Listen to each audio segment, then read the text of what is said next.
This is the Noobi Desert. It's one of 3 maps in my game: sand, cliffs, a portal the noobs come pouring out of. And until this week, all of it looked like this.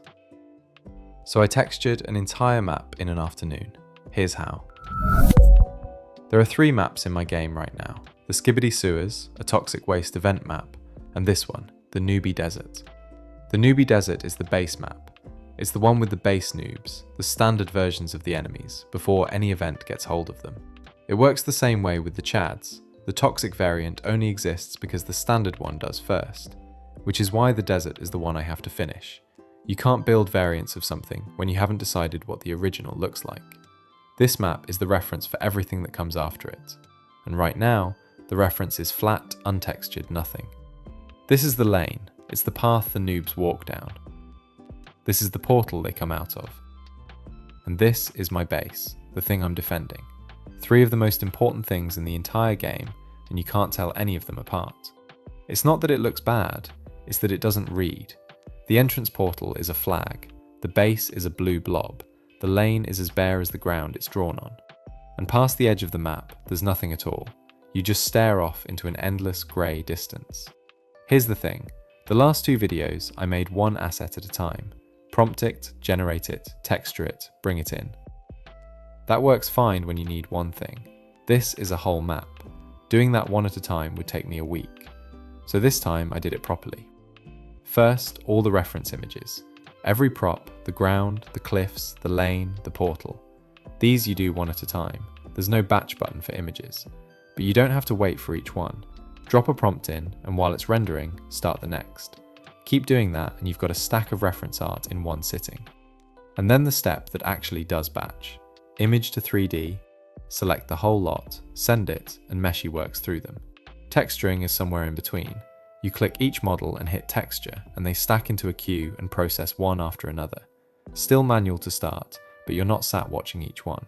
Then remesh. And because these are props, rocks, barrels, scenery, none of it needs a skeleton. Nothing here has to walk anywhere. So the rigging step comes out entirely. Except for 2 things.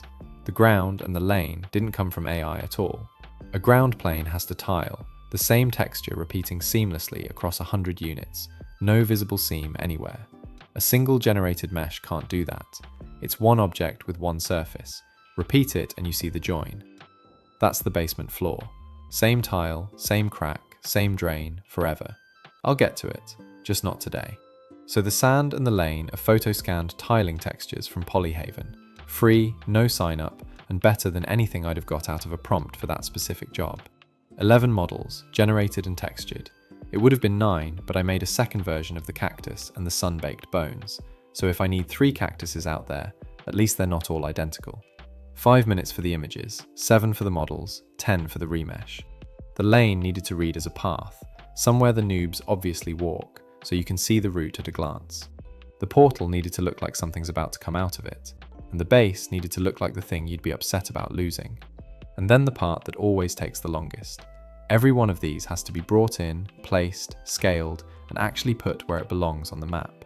Half the cliffs came in backwards, big gaps between the ones that didn't, and the whole rock line sat too far off the wall. Some props were backwards too, and everything was spread too thin. The sand was too weak. From a distance, it just read as a slightly better colour than the grey it replaced. The portal and the base were fine. Everything else needed moving. 50 minutes for the toxic Chad, 70 for the corner. 2 hours 11 for this, across 9 sessions and 348,000 tokens. So, here's the map before. And here it is now. Same map, same afternoon, and now you can actually tell what you're looking at. Here's the thing I've been avoiding. There are 7 Chads in this game. 7 towers, all coded, all working, all doing completely different things. And 6 of them are still cylinders. Next time I'm building the rest of the base roster. Designing them, modeling them, texturing them, getting them in the game. If you want to watch a solo dev turn a pile of placeholders into an actual game, subscribe. It genuinely helps and there's a lot of map left. 1 map down. See the next one.